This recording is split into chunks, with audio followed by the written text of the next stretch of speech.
Hey,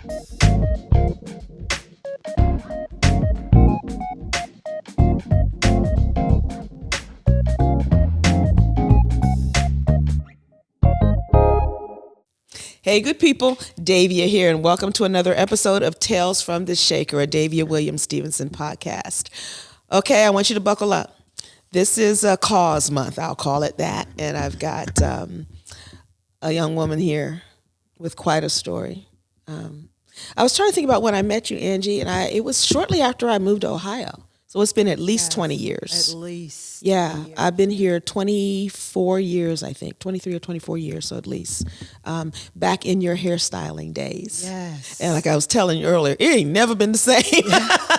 You rescued me from quite a situation I had. I remember that. You were like, I remember that too. Oh. I remember, yes.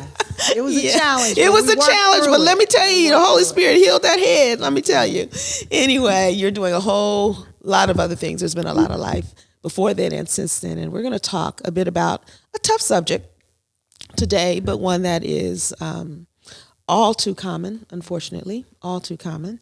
And as often as we have courageous folks like you who are willing to share your story and willing to turn your experiences into something that advocates for others, I want to do all I can to amplify that. So thank you for coming today. I'm going to tell you a little bit about her.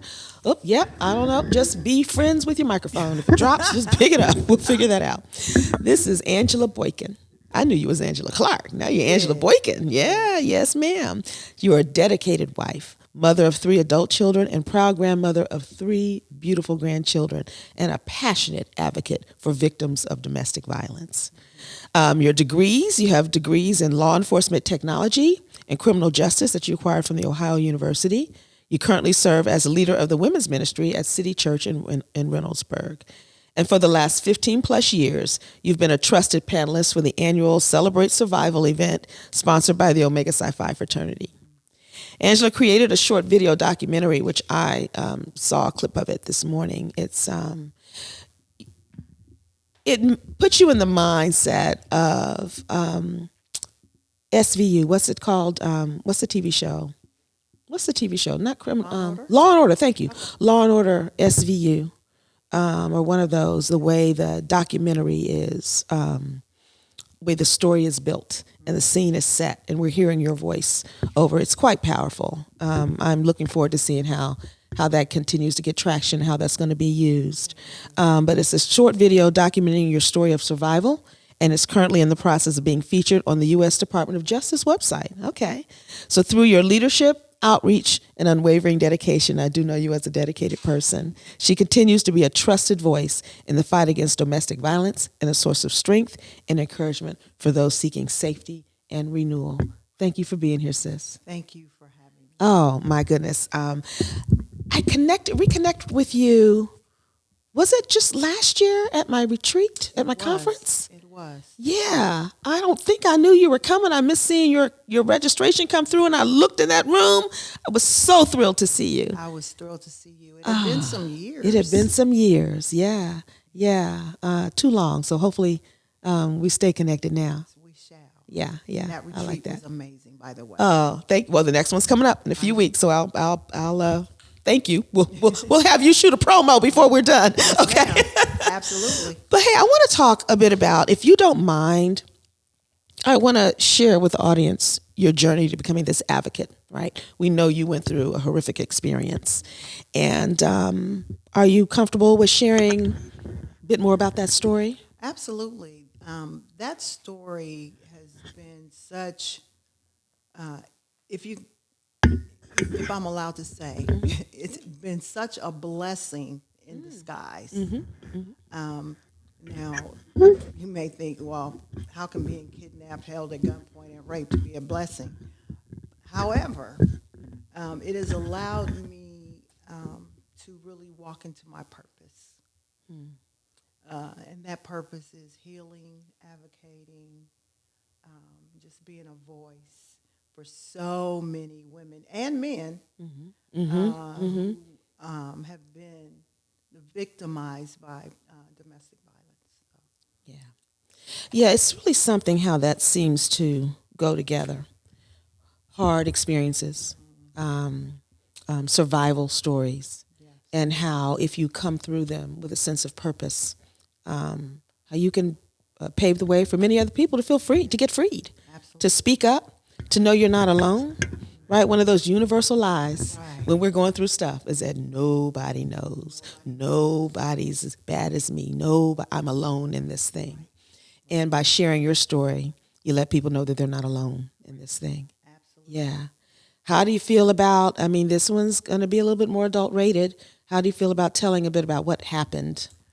I don't mind. Okay. Okay. Buckle up. All right. We'll buckle up. So it started in the mid 80s, and I was young and dumb, thought I was in love, married a young man who our families were interconnected, so to speak. His grandparents lived next door to my parents. And so we got married, didn't know enough about him, hardly knew anything about him, other than he was the grandson of my mom's next door neighbor.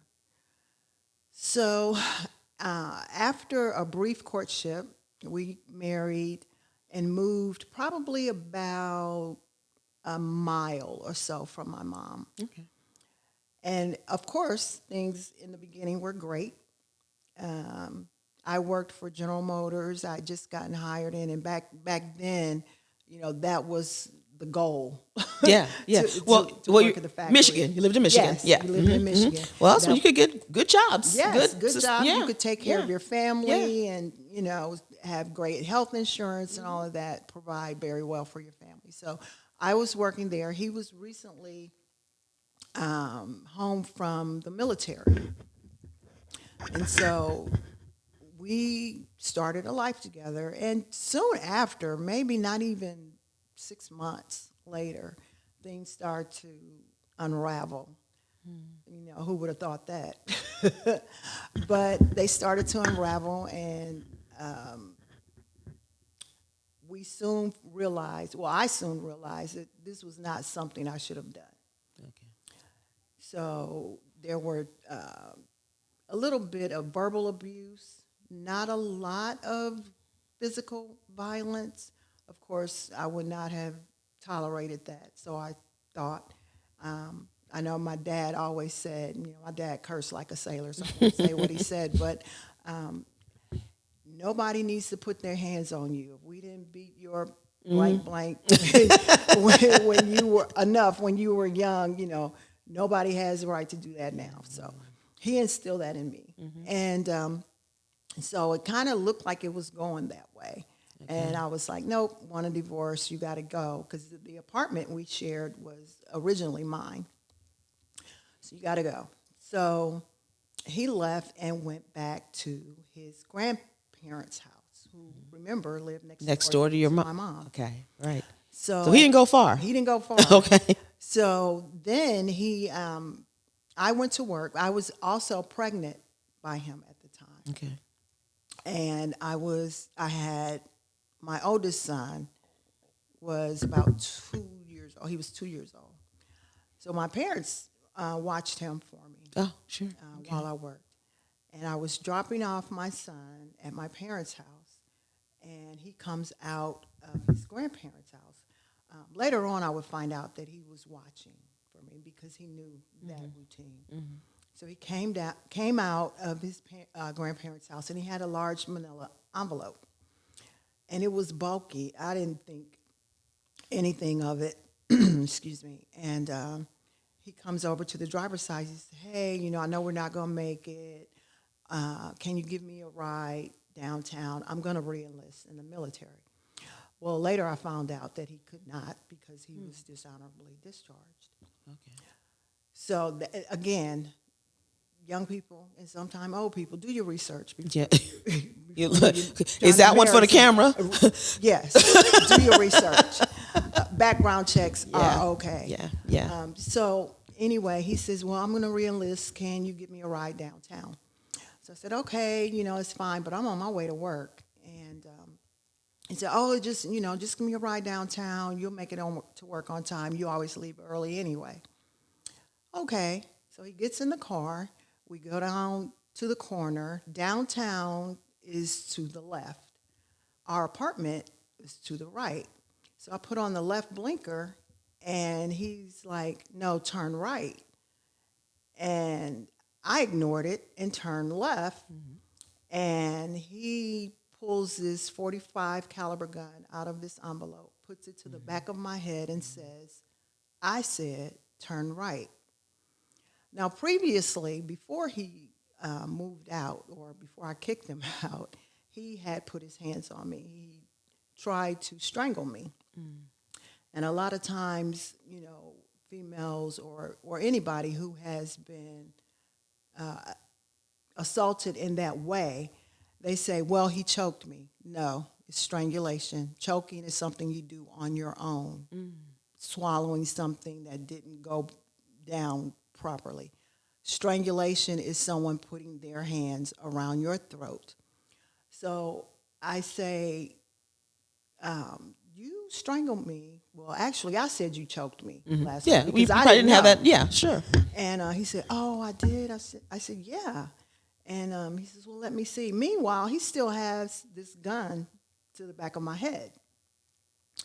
So, okay. So I turn the car around, go back to our apartment, not realizing that he had planned this to the point where he had stuck a hunting knife that my grandfather had given me down in between the cushions of the sofa. So this is before. So how long had he been kicked out? Only a couple of days. Oh, so this is very recent after putting him out of the house. Yes. Okay. And so he took the knife. Once we got to the apartment, he took the knife from the apartment and wedged it in between the door frame. So in order to open the door, you'd have to take the knife out, take the chain off, unlock the top lock, and unlock the bottom lock. So he secured all of those locks, plus the knife was in the door frame. So he had planned this. And back then, this is, remember when phones had cords? No, I don't know about that. I know, that's a little before your time. All right. But phones had long cords, and the longer they were, you had them real long so they could go to all rooms of the house, yeah, right? I do. Well, he had snatched the cord out of the wall and proceeded to tie me up. Oh, okay. To a chair with it. There would be folks watching this who don't know about the long spirally cord. Yeah. It wasn't the spirally one. It was the straight one. Okay, so the one that went into the wall. Yes. Okay. Yes. Okay. The spirally one goes from... Oh, that's right. From the phone to the base. From the receiver. Receiver. To the... Oh, God. Oh, we are dating ourselves. Thank God for grace. But anyway. Yeah. So, and he tied me up to the chair. Now, I always say I never, ever... dislike nosy neighbors. And the reason why a nosy neighbor helps rescue me, because he was the the manager of the apartment complex. Okay. Who happened to be dating my great aunt. So they're on the phone talking, and he happens to mention that he saw my car back home, and he thought this was a time where I should be at work. Thank God for nosy neighbors. Yeah. Because my aunt, who happened to live across the street from my mom, she says, well, yeah, she just dropped the baby off, and she should be at work by now. And the nosy neighbor says, well, no, her car is here. So my aunt called my mom. My mom, in turn, called me at the house. There was still another phone connected. He did allow me to answer the phone, but all the while still had the gun to the back of my head. And he says, you better act like nothing's wrong. So my mom called, and she says, are you okay? And I said, no. And at this time, there was no such thing as speakerphone. Right. So he's behind me, and he can't really hear the conversation. And she says, well, what's wrong? And I just said, And she says, is Michael there? I says, And I also had shared with Mom what had transpired today, a couple of days the strangulation. prior. Right, the strangulation. Attempt. And she says, she asked all the right questions. Well, I should say, I do know it was God. Because otherwise, why would she ask me if he had a gun? Really? Why would she ask me, was I Well, okay? did she know that he's former military. She would assume he has a weapon. Right. Living next door. I don't know, I but don't know. But she did. either way, She asked the all right question. Yeah. And so she says, okay, I'm sending the police right now. She says, it's going to be okay. So we waited and hung the phone up. And between the time that the police arrived and had talked to my mom, I was sexually assaulted. I was urinated on and physically assaulted. The police came, and I don't have on any clothes because he had just got done assaulting me. And he says, you better get rid of them or I will drop you before they have a chance to open the door. So the way our apartment was set up, there was a door. Of course, remember, the knife is wedged in the door.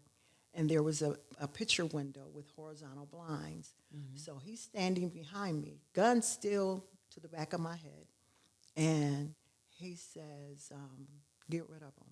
So the officer knocked at the door, and he's saying, yeah, we got a report that somebody here may need assistance.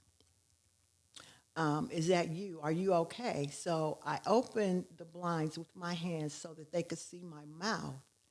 And with my mouth, I said, no. But audibly, I said, yes. Well, they didn't get it. Okay, we're leaving. So they left. My mom called back. And she says, did the police come? I said, yeah, they came. And so I wonder why he keeps letting you answer the phone. That's kind of interesting. I don't know. Yeah, That was interesting. A lot of times they want a witness anyway. Right. And she called back, and she said, did the police come? I said, yeah. She said, well, did they take him away? I said, no. She says, well, I'm sending them back.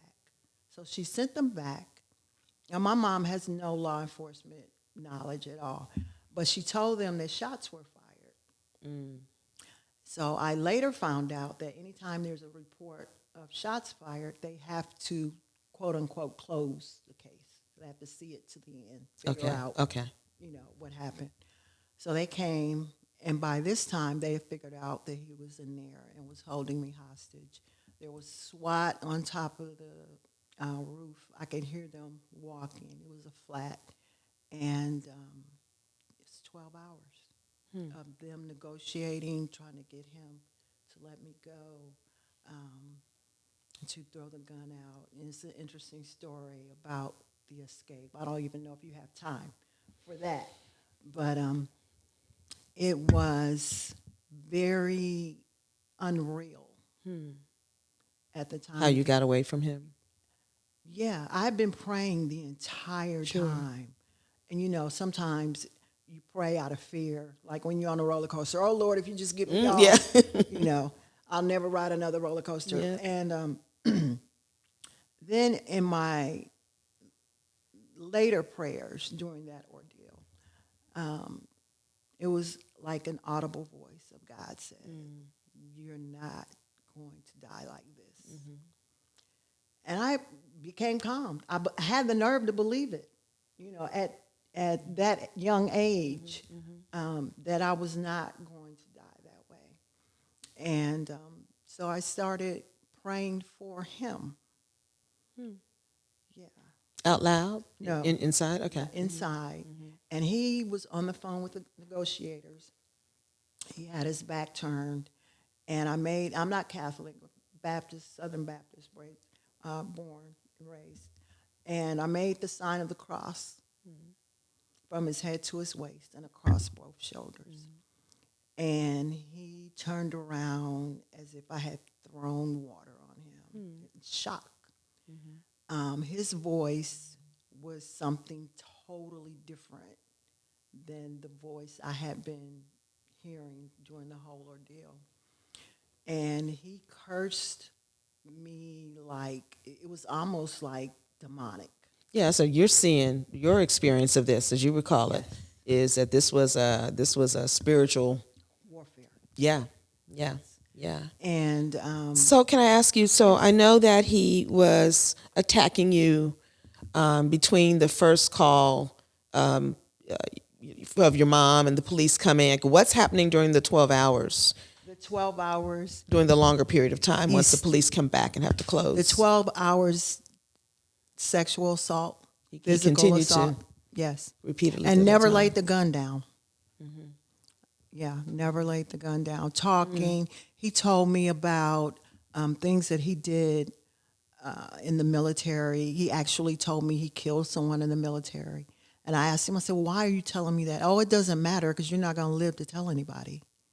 You know, he would threaten me, you know, that way. But at some point, you're calm. The 12th hour. Oh, wow. Yeah. So for up until the 12th hour, Yeah. I was freaking out. yeah, okay, yeah. Well, you're being beaten and sodomized and, oh goodness, Angie. Okay, Yeah. okay, yeah. Thank goodness your mom, Yes. you know, or and your nose, like you said, and your And my nosy nosy neighbor, and your neighbor. nosy neighbor. Yes. Yeah. So have you become the nosy neighbor? Absolutely. Yeah. Okay. Yeah. Absolutely, I have. Yeah. I don't Yeah. always act. Yeah. Sure. God gives you discernment, but Yeah. yes, I have. I get involved. There was one instance. I was at a restaurant, and this young lady was sitting down, and she had a black eye, and I could tell she was very nervous with the person she was with. And I asked her, "Are you okay?" And you know, that conversation went a little different. Yeah. You know, there's I've only seen kind of ads on Instagram or what have you about a signal. If you've been Yes. abducted, is that Yes. a real thing? That's a real thing. Okay. And it goes like this, I think. Something like that. Yeah, you have your hand out yeah, like that. Yeah. Okay. If you So- need help. Yeah, that's amazing. That's something to be. I don't know what who invented that or how it became known as a symbol for help, but that folk need to know that. Right. Yeah. Right. Yeah. So the cops had to stay until they closed that case to the end of it. Yes. At some point, you get away. He's apprehended. Yes. he's And apprehended. does he go to jail? What happens to him? Goes to jail. And believe it or not, in Michigan in the 80s, it was not illegal to rape your wife. He'd only been kicked out a few days. You were still married. Yep. Okay. We weren't legally separated or anything. So So it's not even considered. It's not considered rape. it's not considered rape. You know, as heinous as it was, it wasn't considered rape. He was charged with abduction. He was charged with having a firearm during the commission of felony and assault, simple assault. That offense back then only carried 7 to 15 years. He did 5.5. And in those 5.5 years, I divorced and remarried and moved to about 4 states over to Maryland. And then I had heard that he had come to Maryland to look for me, had found out that I was in Maryland and had come to find me. Thank God he never did. But then the healing for me began then. Now, keep in mind, there was no such thing as a victim advocate then. Okay. No such thing as victim rights. It probably was somewhere buried in the law books, but definitely not something that was at the forefront. So all of this stuff I'm navigating, you know, on my own. And I said, I wish I had somebody to walk me through the legal process. And the judge, by the way, Judge McNamara, I'm sure he's retired by now, he really wanted to charge him with rape. And that was really hard for him. with him not being able to. Yeah, it wasn't a It wasn't a thing. yeah. Wow. There was a question I had. I lost it. So, well, I guess in the long term, what happened to him? Like, has he passed on? Is he, you know anything about? Because you're public now. Oh yeah. Yeah. Oh yeah. He's deceased. Okay. And that particular incident was very enlightening for me as well, because every time I went to church, and no matter what church I went to, the pastor would be preaching on forgiveness. And I'm sitting in the pews like, but you don't know what he did to me. Could you forgive him? You know, all these things are playing in my mind.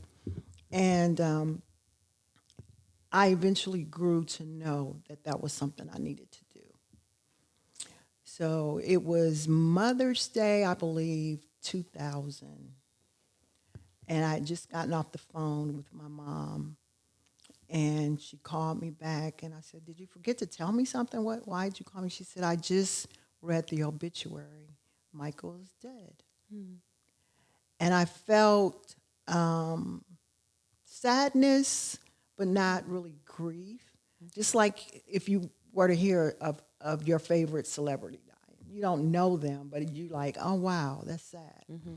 And that was the moment that I realized that I had forgiven him. Because you felt anything yes, other than. Because there was a time where I was going to kill him. Okay. Or at least felt that I could. Yeah, for sure. Yeah. You know. Yeah. So, yeah, I did forgive him. And he has since passed away. He died from cancer.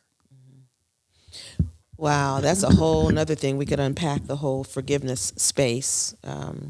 We're learning so much more about who it's really for.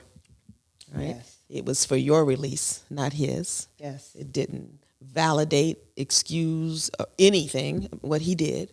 This was about your freedom. Right. Also knowing that there wasn't a thing he could do that could make right what he had done. Right. Absolutely. Nothing. And so to forgive someone who's done things that there's no avenue toward for repair or restitution, that is about release in your heart. Yeah. Absolutely. And so somewhere along the lines, you decide, I need to be that voice I didn't get. Yes. Yeah. Can you say more about how you chose the degree programs you chose and where you're living out this advocacy now? Sure. That was done. I always wanted to be a police officer. Okay. And my dad, being a protective dad, says, no daughter of mine is going to be a cop in Flint. Okay, so. Your dad has some strong opinions. Oh, he did. He was old school. Did. And he, God rest his soul, he just passed away in July. Oh. It's been a little rough without him because he was a very strong influence in my life. Well, a fierce protector, it sounds like that's his. Absolutely. Yeah. So life happened, got married, had kids, and my focus was a lot on protecting them and making sure that they were good humans, for the world. And so after they grew up and were close to being adults, I think the youngest one was probably a junior in high school when I went back and got my degrees.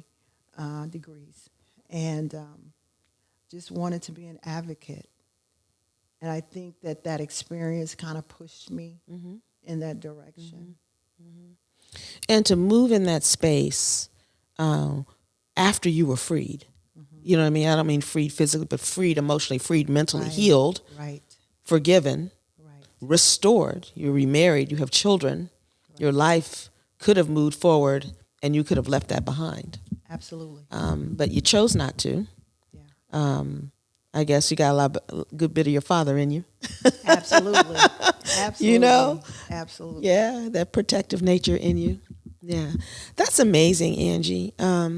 You talk about being an advocate and being one who, I know you to be a woman of faith as well. And I really believe how you do anything's how you do everything, right? You would have been this person, you or were this person before you were given a story and a particular lane to advocate, I believe. It's what you do. You were that way without knowing your story as a hairstylist. Yeah, I think Girl, you pull for the follicles, right? Not only for their health and advancement, but for you took care of your clients. That was important to me. Yeah, it's who you are, though. It's who you are. Yeah. No, I appreciate that. If there's something you would want to leave with someone who is coming to grips with their story, or knows someone who has, or wherever they may be on this journey, what would you want to tell them? I would want anybody to know that your past experience, negative past experience, doesn't have to define you. You can be okay. You don't have to look like what you've been through. Listen. You don't. That part.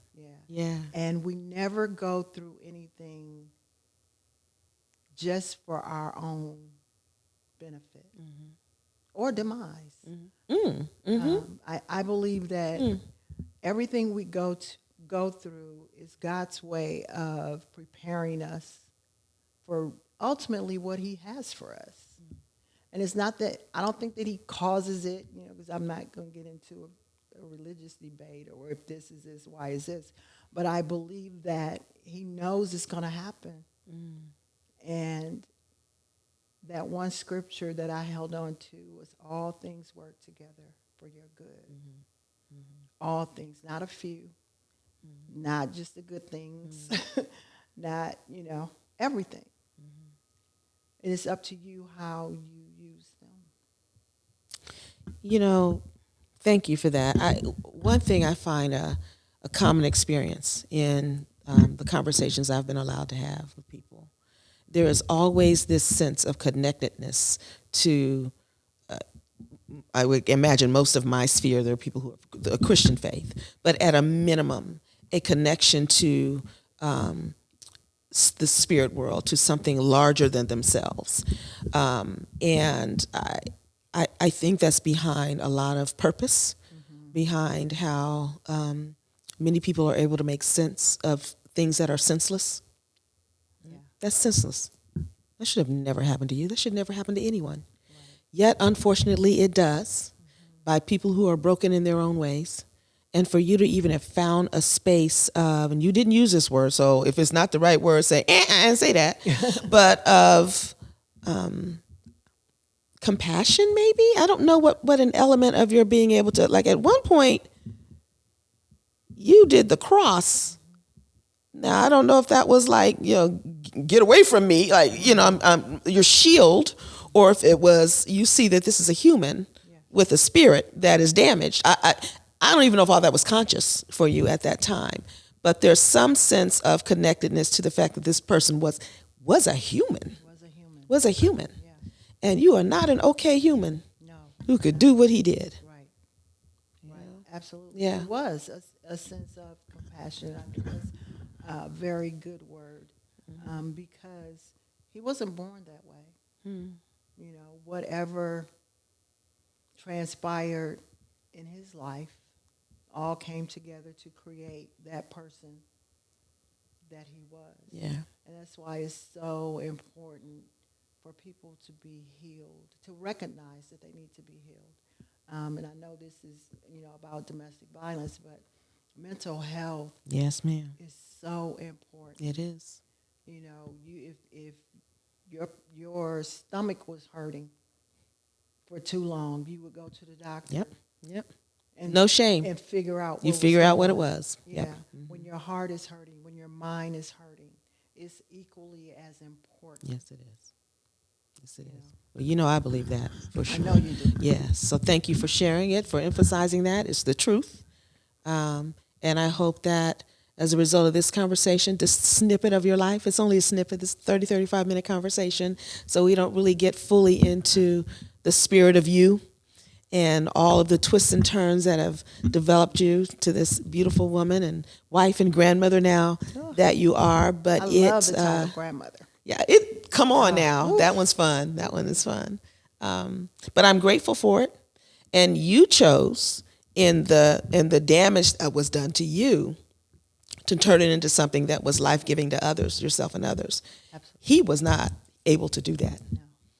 Whatever was damaging to him and to many others who commit abusive acts upon other people, they're not able, for whatever their reasons are, to, I don't know if it's stepping outside of yourself or it's going deeper into yourself, to turn those experiences into something that would be life-giving. Instead, they choose to harm.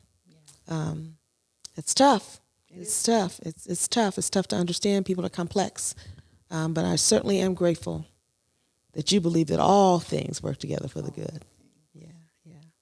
Thanks again, Angie. Y'all, I made some tea. I poured some tea, Sister Teas. I became acquainted with them recently, and I really want to promote this business.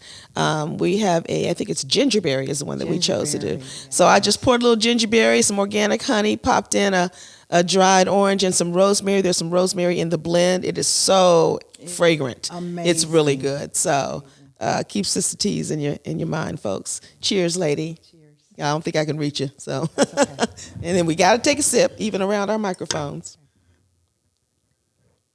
All right, good people. So this was, I think, an important episode of Tales from the Shaker.